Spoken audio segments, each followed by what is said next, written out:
We have our topic. See, baldness is a problem, right? Like, most people, are like, full set of hair is better than baldness, right? Except Mr. Arnold. Except for me. He doesn't count. It's okay. And Neo-Nazis, they shave hair too. But we're not counting them either. Go on. But what if someone were able to grow hair? Like, just, I don't know, have a shaman who, puts fertilizer or shit in your hair and just grows it. Colorful rainbow afros of goodness.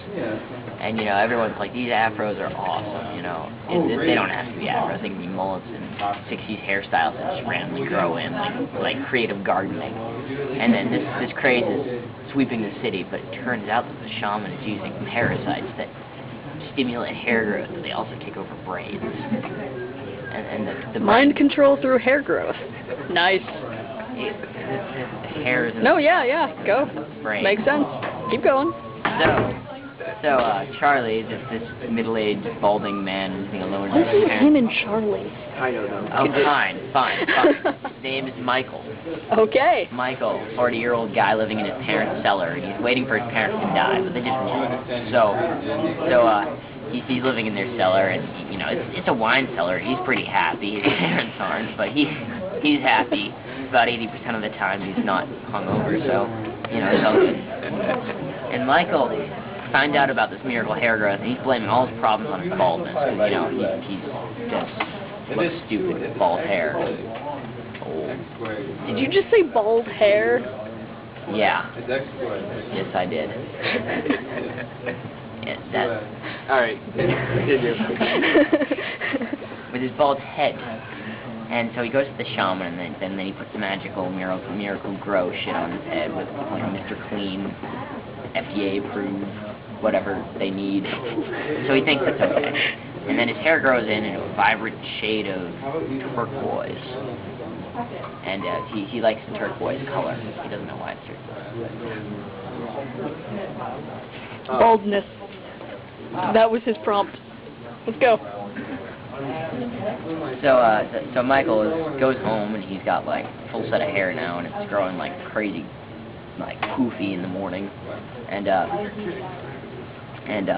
then some of the people who are proud to be bald start creating an anti-bald move, an anti-hair movement. They begin to not trust all the people with hair, because people with hair are going fucking insane, robbing vegetable stands, because these parasites grow hundreds of cucumbers and carrots. And wait, what? And so they've got this resistance in one side of the city where all the bald men and then all the normal people go, where the people who already have bald hair. women.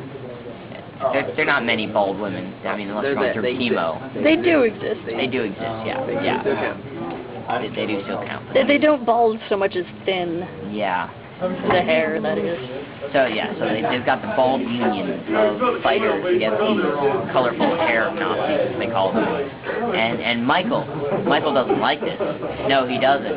After he's done strangling his parents because he suddenly grows the pair of cojones he needs because of the parasites in his brain, and he's got his whole house in the wine cellar, and he's like, okay, I have everything I've always wanted, a wine cellar and a high-definition TV. This is fucking amazing. And, this is great. The parasites are happy. They're getting their supply of cucumbers and carrots. Don't forget his job at the post office. He had a job at the post office? When did I say that? You didn't. Alright, so he doesn't have a job. He doesn't need one. He's got parasites in his brain.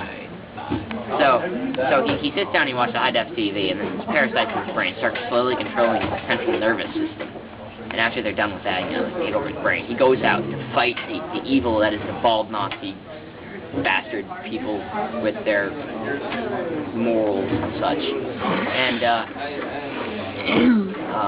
so he goes out and grabs a sign that says free lawn care, and just from the gardener next door. He's got a gardening business, and the gardener Joseph is like, what the fuck are you doing with my sign, man? And then Michael bops him on the head, and he gets knocked out. So then he goes, he makes sure that he dyes his hair a normal color, and he says, it's okay, guess what, I'm with the bald union, and the bald union lets him into their side of the city. And So he starts going crazy with this gardening sign, like just completely like postal with it. And everyone's like, oh my God, he's got a menace with a gardening sign. And they can't seem to hold him down. And I mean, all the people who had their Second Amendment, you know, their actions, they ran out of ammo, and all the other hair freaky people. And so they're just going insane. And then Michael reaches the top of the Empire State. They're in New York for some reason, but he reaches the top of the Empire State Building and declares himself Emperor of the world and demands 20 baby sacrifices to be thrown up into the air like fireworks. And it made sense to him this time. So we'll blame it on the parasites. Joseph comes in with his lawn killer thing, and he's pissed because his sign, you know, that was like his main way of roping in business. He goes on the head, and then all the parasites get poisoned along with Michael's brain, and Michael dies, and he pushes him off the skyscraper, and he explodes at the bottom, and all those parasites go into the sewer and infect alligators. And that's why we have rainbow-haired alligators in the sewers of New York. I would applaud, but I'm holding a camera. The end.